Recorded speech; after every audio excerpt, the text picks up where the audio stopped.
Kubrick. Mga elitista at ang mga tanong na hindi namatay. May mga pelikulang hindi dapat napanood. May mga gabi na parang normal lang ang lahat. Tahimik ang bahay. Nakahiga ka. Pero may isang tanong na biglang papasok sa isip mo. Paano kung may mga bagay na hindi dapat nalalaman ng publiko? May mga taong nakakita nito. Bago ka magpatuloy, huwag mo muna itong ituring na simpleng video. Hindi ito chismis. Hindi ito conspiracy entertainment. Ito ay isang pagsisiyasat sa kung bakit handa ang mundo na maniwala na ang isang filmmaker ay maaaring pinatahimik. Kung naniniwala kang may mga bagay na hindi basta coincidence. Kung pakiramdam mo may mga pattern na paulit-ulit sa kasaysayan. Manatili ka hanggang dulo. At kung handa kang harapin ang mga tanong na maaaring gumising sa iyo ngayong gabi. Mag-subscribe ka sa Anino ng Makabagong Mundo. Hindi para sa algorithm, kundi para hindi ka maiwan sa dilim. Noong March 7, 1999, natagpuang patay si Stanley Kubrick sa kanyang tahanan sa England. Opisyal, heart attack. Natural causes. Ngunit ilang araw lang matapos niyang ipakita ang final cut ng kanyang huling pelikula, Eyes Wide Shut. Isang pelikulang tumatalakay sa lihim na kapangyarihan, masked rituals, elite circles, sexual exploitation, at sistemang hindi naaabot ng ordinaryong tao. Coincidence ba? O masyado lang tayong mahilig magdugtong ng linya? Bago ka magpatuloy, tanungin mo muna ang sarili mo. Handa ka bang pakinggan ang mga tanong na walang komportabling sagot? Kung oho, manatili ka hanggang dulo. Huwag kang aalis. Dahil ang mas delikado sa kasinungalingan ay ang mga bagay na hindi na natin tinatanong. Ang opisyal na salaysay. Ayon sa ulat, ang si Kubrick ay namatay sa edad na 70 dahil sa myocardial infarction, isang heart attack, habang natutulog sa kanyang manor sa Hertfordshire. Walang kriminal na investigasyon. Walang forensic anomaly na opisyal na kinuwestiyon. At dapat doon na nagtatapos ang kwento. Pero hindi doon nagtapos ang internet. Ang pelikulang nagpasiklab ng mga tanong. Sa Eyes Wide Shut, ipinakita ang isang lihim na samahan ng mayayamang elite.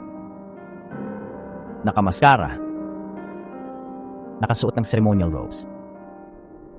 May sexual rituals na tila hindi para sa ordinaryong mata. Ang bida? Isang doktor na hindi kabilang sa kanila. Isang outsider na nakasilip sa mundong hindi dapat makita. Maraming nagsabi, fiction lang ito. Pero marami rin ang nagtanong, gaano kalapit ang fiction sa realidad? Noong mga sumunod na taon, lumitaw ang mga pandaigdigang iskandalo. Mga kaso ng sexual trafficking, pangalan ng makapangyarihang individual na konektado sa high society circles. At syempre, ang kontrobersya ng Jeffrey Epstein.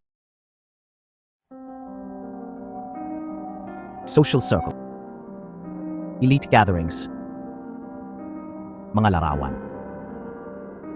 mga koneksyon, mga denial. Mahalagang linawin ang paglitaw ng pangalan sa dokumento ay hindi ebidensya ng krimen. Hindi ito hatol. Hindi ito konklusyon. Ngunit ang mas malaking tanong ay ito. Kapag ang mga taong nasa pinakamataas na antas ng kapangyarihan ay magkakakilala. Kapag ang reputasyon ng isa ay maaaring bumagsak sa marami. Nagiging instinct ba ang proteksyon? Hindi conspiracy. Instinct. Bang Teorya, silenced. Isa sa pinakasikat na conspiracy theory ay ito, na si Kubrick ay masyadong lumapit sa katotohanan, na ang pelikula niya ay symbolic exposure ng elite rituals, na matapos ma-screen ang final cut sa ilang executive at artista, siya ay tinanggal. Walang ebidensya na sumusuporta rito. Walang dokumentong nagpapatunay. Ngunit bakit ito kumalat? Dahil sa timing. Dahil sa tema. Dahil sa takot ng tao sa mga bagay na tila konektado. Sa psychological level, kapag may pattern na nakikita ang tao, hinahanap niya ang narrative na magbibigay ng kahulugan. Ang problema, minsan, mas madaling paniwalaan ang malisyosong plano kaysa tanggapin ang banal na randomness. Pero may mas malalim pa. Ang mas nakakatakot ay hindi kung pinatay si Kubrick. Ang mas nakakatakot ay kung bakit handa ang publiko na maniwala na posible iyon. Ano ang sinasabi nito tungkol sa tiwala natin sa sistema, sa gobyerno, sa elite networks, sa hustisya?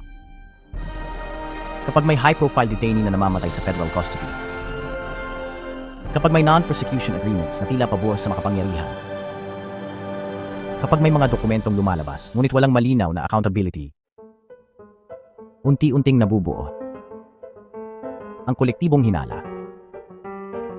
Hindi dahil may ebidensya, kundi dahil may history. Huminto ka sandali. Kung ang tiwala ay pundasyon ng sibilisasyon, ano ang mangyayari kapag ito ay nabasag?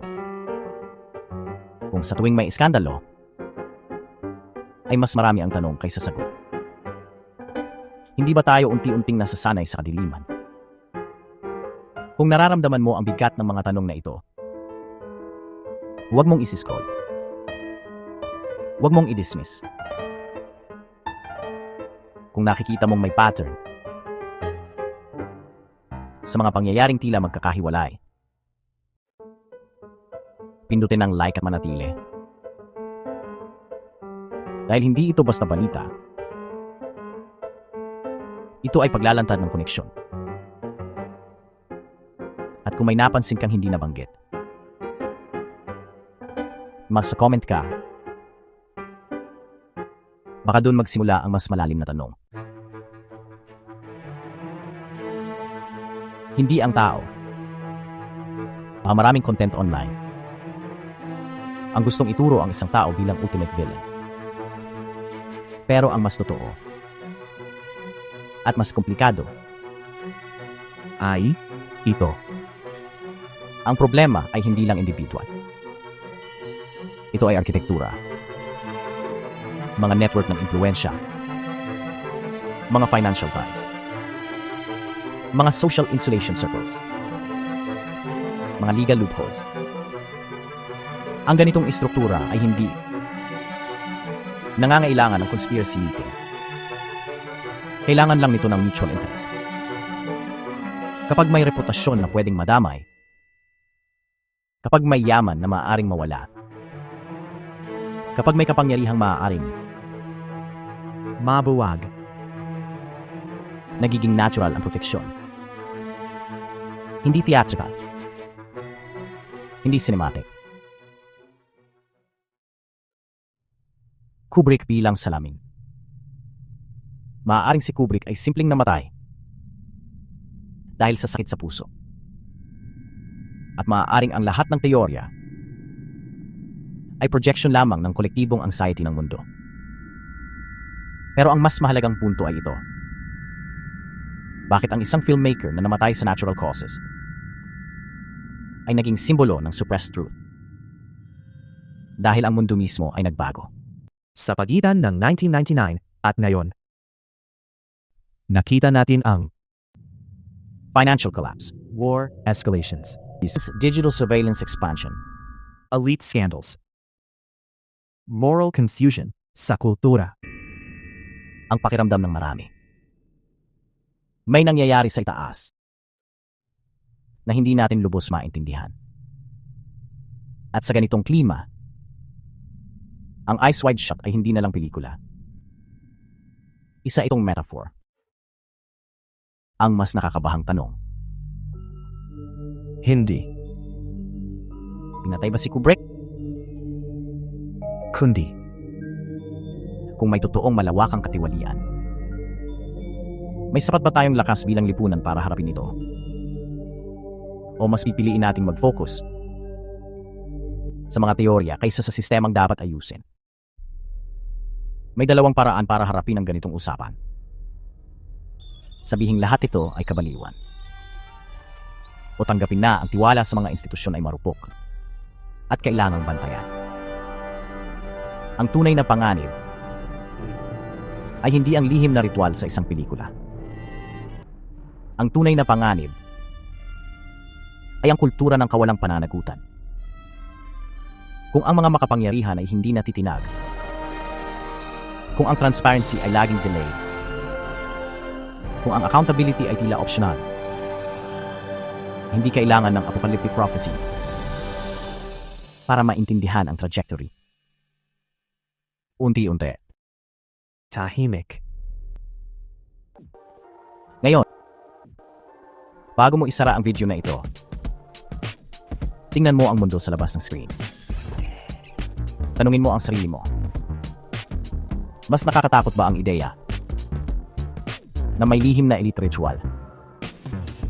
O mas nakakatakot na normal na sa atin ang kawalan ng malinaw na sagot? Kung sa tingin mo may kailangang bantayan, kung naniniwala kang ang transparency ay hindi dapat ipinagpapaliban, kung pakiramdam mo may mga anino gumagalaw sa likod ng sistema, huwag kang manahimik. Hindi para mag-akusa, hindi para maghasik ng takot, kundi para magtanong. Dahil ang lipunang tumitigil sa pagtatanong ay lipunang handang mawala ng liwanag. Ito ang anino ng makabagong mundo. May mag-like, mag-subscribe, mag-comment, at i-share ito sa mga iba. Dahil minsan, ang pinakadelikadong anino ay ang aninong hindi natin pinapansin.